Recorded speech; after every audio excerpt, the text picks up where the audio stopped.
ಎಲ್ಲರಿಗೂ ನಮಸ್ಕಾರ.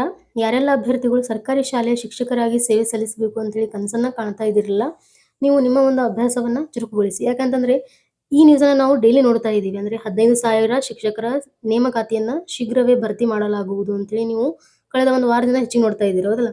ಅಂದ್ರೆ ಈಗ ಆಲ್ರೆಡಿ ರೋಸ್ಟರ್ ಬಿಂದು ಕೂಡ ಜಾರಿಯಾಗಿದೆ. ಏನೋ ಅದರಲ್ಲಿ ಏನೋ ತಪ್ಪುಗಳಿವೆ ಅಂತ ಕೂಡ ಬರ್ತಾ ಇದೆ. ಬಟ್ ಅದನ್ನು ಕೂಡ ಏನು ಅಂದ್ರೆ ಸ್ವಲ್ಪ ಟೈಮ್ ತಗೊಂಡ್ರು ಬಟ್ ಅದು ರಿಲೀಸ್ ಆಗುತ್ತೆ. ಆದ್ರೆ ಈಗ ಶಿಕ್ಷಕರ ನೇಮಕಾತಿ ಮಾಡ್ತೀವಿ ಅಂತ ಹೇಳಿ ಕೂಡ ಇಲ್ಲಿ ಬಹಳ ಸಲ ಇಲ್ಲಿ ನೋಟಿಫಿಕೇಶನ್ ಅಲ್ಲಿ ನಾವು ನೋಡ್ತಾ ಇದೀವಿ. ಇದು ನೋಡ್ರಿ, ಪ್ರೆಸೆಂಟ್ ಇವತ್ತಿನ ಒಂದು ಸಂಯುಕ್ತ ಕರ್ನಾಟಕ ನ್ಯೂಸ್ ಪೇಪರ್ ಅಲ್ಲಿ ಬಂದಿರತಕ್ಕಂತ ಆರ್ಟಿಕಲ್ ಇದು. ಇಲ್ಲಿ ಒಂದು KPS ಶಾಲೆಗೆ 1200 ವಿದ್ಯಾರ್ಥಿಗಳು ಅಂತ ಹೇಳ್ತಾ ಇದ್ದಾರೆ. ಅಂದ್ರೆ ಇಲ್ಲಿ ಒಂದು ಶಾಲೆಗೆ 1200 ವಿದ್ಯಾರ್ಥಿಗಳು ಅಂದ್ರೆ ಶಿಕ್ಷಕರ ಒಂದು ಸಂಖ್ಯೆ ಕೂಡ ಅಲ್ಲಿ ಹೆಚ್ಚಿರಲೇಬೇಕು. ಹಾಗಾಗಿ 15,000 ಶಿಕ್ಷಕರ ಖಾಲಿ ಹುದ್ದೆಗೆ ಭರ್ತಿ ಮಾಡ್ತೀವಿ ಅಂತ ಹೇಳಿ ಇಲ್ಲಿ ಬಹಳ ಸಲ ಹೇಳ್ತಾ ಇದ್ದಾರೆ. ಬಹಳ ಜನಕ್ಕೆ ಗೊಂದಲ ಇರುತ್ತೆ. ಏನಂದ್ರೆ ಗೆಸ್ಟ್ ಟೀಚರ್ ಹೋಗ್ಬೇಕಾ ಹೋಗ್ಬಾರ್ದಾ, ಅಥವಾ ನಾವು ಏನಾರ ಕೆಲಸ ಮಾಡ್ಬೇಕಾ ಮಾಡ್ಬಾರ್ದಾ ಅಂತ ಹೇಳಿ.